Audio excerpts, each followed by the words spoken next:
So what's the big debate? They're on very hard to answer questions.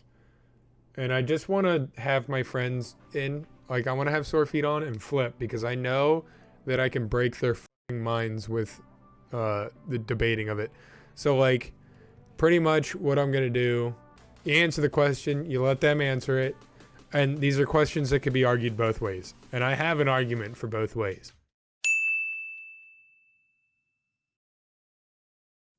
Flip. What's going on? Yeah, I couldn't find my webcam. No, you're good. I was gonna say it'll be like brain breaking questions, so I don't know how much. Dude, you can concentrate. I got big brain. I can do these things. Okay. Multitasking, bro. Bet All money. right. Well, fuck it. We'll start with the premise of this show. You are on here for the sole purpose of breaking your brain, I guess, with hard to answer questions. The first two questions are kind of gimme questions, so they should go by pretty quick. But these are questions that I have an argument for both sides just to fuck with whoever's on here. So we'll hopefully get a little bit of discussion out of this. So we'll start off with the first one. If your waiter leaves, does that make you the waiter? I've heard this. But, I mean, I guess if you are waiting for the waiter, you are waiting. That does make you the waiter technically by the verb wait. It depends on, I guess, what verbiage you are going with when it comes to waiting. Waiting on tables and waiting for someone is something completely different. If you clean the vacuum cleaner, does that make you the vacuum cleaner? The vacuum cleaner? Yeah. You are the cleaner of the vacuum. Say yes. But Okay. a vacuum cleaner, I mean, yeah, sure, I suppose. And now for the hard hitting, because the warm-up round's over. Is a hot dog a sandwich? God damn it. All right, here we go. Okay, so it depends on what you go for your definition of sandwich, right? A lot of people would say a sandwich is two separate pieces of bread with some sort of thing in between, be it meat, jelly, whatever, whatever tickles your fancy, right? Two pieces of bread now, and then the innards. I gotcha. Yeah, exactly. But then now you think, right? A sub sandwich, right? That's one piece of bread. You don't cut all the way through a sub sandwich. This is true. This is true. So it's only one piece of bread. Now, by that logic, a lot of people would say because of the definition being two pieces of bread, that a hot dog is not a sandwich. When you go to Subway, would you say it's a sandwich shop? Yes, absolutely. Therefore, subs are sandwiches, and therefore hot dogs are also sandwiches. But by that definition, is a hot dog a taco? A hot dog is not a taco. Now, here's the thing. Now, tortillas are not bread, plain and simple. They are their own thing. This is true. This is true. They're their own thing because you have corn variety and the flour variety, obviously, but I don't think of them in the same ballpark. By your definition, this leads into the next one. So you're saying since it's in the same ballpark, it's a yes, right? Is it a taco? No. No, not the taco, the sandwich thing. I was just fucking with the yes. taco. Okay. So, you're going off general then, right? So is cereal soup? Well, what would you consider a soup? Is it just a soup? Now, what do you think a soup is to you? What's a soup? Is cereal that's tough because, like, I would say it's not because they're a lot more two different things. The milk and the cereal itself are two different things when compared to what you would traditionally consider a soup. Like if it was noodles or something in your soup, or if it was beans, chicken, I feel like those are much more incorporated into the soup. And when you serve the soup, 99% of the time, there's obviously some exceptions, but most of the time those things are served at the same time.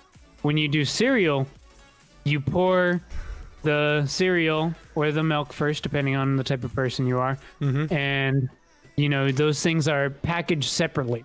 So I wouldn't say it's a soup. I would say, with English, right? And it could be considered different in other languages, but with English, like the hot dog and the soup, right? We specify different things because we need different things specified. Because, yeah, you could say a tortilla is not bread, but it is made more generally with the same type of way. Okay, so a hot dog is not a sandwich because by how English works, we define different things so that they have I guess there's specifications. Specifications, yes. Yes. I would say cereal is not a soup because it is more it's obviously it's not, people don't say, give me the Rice Krispie soup. Yeah. Yes. It is a more specified thing, which in the English language, I guess, is broken into different topics. But right. This is hard to argue now that I'm on the spot. Listen. Okay. You had the questions and you didn't prep your answers? I did prep the answers, but now the answers are slipping my head. You're kind of agreeing with what I had, which is yeah. I could understand somebody saying yes, but then again, it could break the fabric of space and time by calling it a soup, because that is not what we call it, and then you just look like an outcast by doing so. Okay. Exactly. I think you could bastardize it and call it a soup, but water not milk is soup. There's also what about tomato soup? I was gonna say, like, bisques are a lot thicker. They contain milk. Cereal is just a kind of on its own thing, kind of like the hot dog and sandwich. Sandwiches are a general thing. The hot dog is on its own for some fucking reason. This is a hot topic that I only agree on one side, and I'm hoping you don't agree on that one side, because I don't have too much of an argument for the other. Okay. How many holes are in a straw? This is tough. This is a tough one. It's a little toughy. A hole is a protrusion through a solid object that allows things to pass through the other side. By that logic, the straw only has one hole. It doesn't have two holes because it goes completely through the solid object, which is the straw. It is a very continuous hole, but still one hole. See, I agree with that answer. But I have heard people argue that it's two, and then they say by fucking density or the length of the straw and like thickness of whatever, they would say it's two holes. But yeah, no, I agree with the one. Right. But technically, the hole isn't a solid object. Okay, so we have a two-holer in chat. Oh, there's a two-holer. We got a two-holer. Okay. But technically, the straw isn't a solid object. How is it not a solid object? It is a solid object. It could either be a solid, a liquid, or a gas, and it's definitely not a liquid or a gas. So it is a solid object. It's not a hole, it's a tunnel. Well, then what is a tunnel? Isn't it a hole in the mountain? A tunnel is a hole. Yeah. Hole through the mountain. Okay, here, I want you to play devil's advocate on this next one, okay? We'll drag this last one out, okay? I make a lasagna, you make a lasagna. I put my lasagna on top of your lasagna. Is that one or two lasagna? Personal opinion is that would be one lasagna, because for all intents and purposes, a lasagna is stacked pieces of flat pasta on top of one another. So if you put them together, you could just easily call that one lasagna, because you're just stacking more pasta on top of it. I'm saying it's two different lasagnas whether you stack it or not. I understand your lasagna thing, which also to that case, you could say, well, I baked two lasagnas at once. My oven wasn't tall enough, so boom, there, now lasagna. But if they're separated, then it's two lasagnas. But if they're stacked on top of one another, it's one lasagna. Okay, but what if Gordon Ramsay makes a lasagna and you make a lasagna, and then you stack his lasagna on top of your lasagna? Is it one or two lasagna? Double-decker lasagna.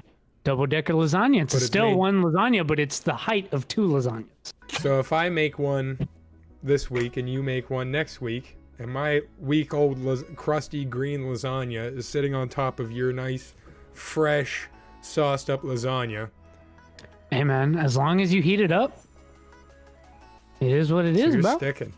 See, I would generally say two. You generally say two? Yeah, I think at the core definition of what a lasagna is, I think under specific terms, you could say that it is one. And that is, I'm going off the basis here of what's in, how is it, is it one batch? Is it made the same way? Because obviously, good old Ramsay over there makes his lasagna, chef's kiss top notch, new recipe. And then you got your old shitty recipe that you whopped up from the kitchen experiments from 2 years ago. So that's 2 different tasting lasagnas. That's 2 different formulas for lasagna. You stack those 2, you're still saying it's one? Bullshit. It is 2 lasagnas. But also, to add to yours, okay, you make the same recipe, 2 lasagnas, but your oven's not tall enough and you wanted to make it 1 lasagna. And you immediately pull it out, boom, and then top it with the cheese and whatever. That is 1 lasagna because it was the intent behind lasagna.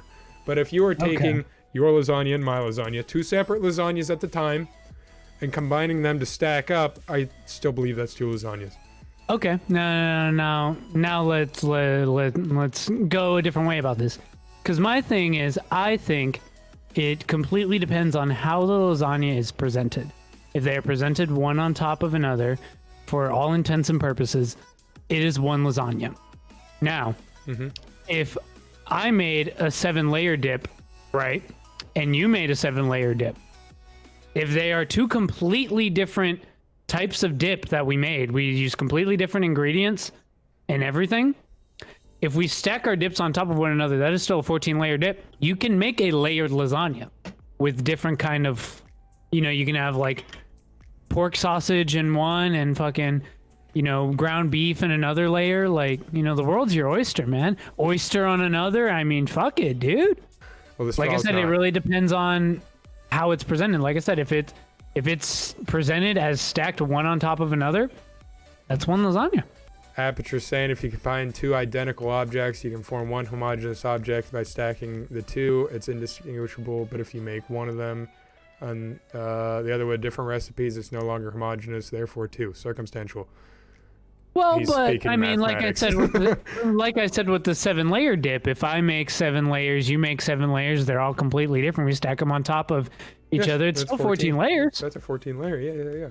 14-layer dip. You can't call that a 7-layer dip though, because it's 14 different ingredients. You shouldn't call it 2 7-layer dips. You should just call it a 14-layer dip.